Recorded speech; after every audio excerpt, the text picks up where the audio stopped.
Now this stretch, my daughter who likes to play different sports recommended because she does get low back pain, especially if you've ever fallen on your sacrum, otherwise known as your tailbone. It can hurt pretty bad. So it's really nice to try to get used to that. So you want to come up and out. You never want to compress the low back. And then just try to lean in towards your toes. You're going to have a real awakening like I do about where my tension is and about how bad it can really hurt. And we forget as adults, unlike the kids, to do simple stretches like that where we're trying to reach our toes.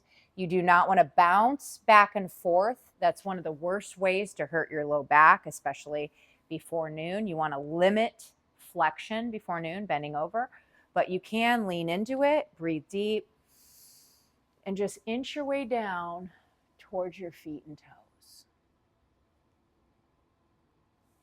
The kids had it right.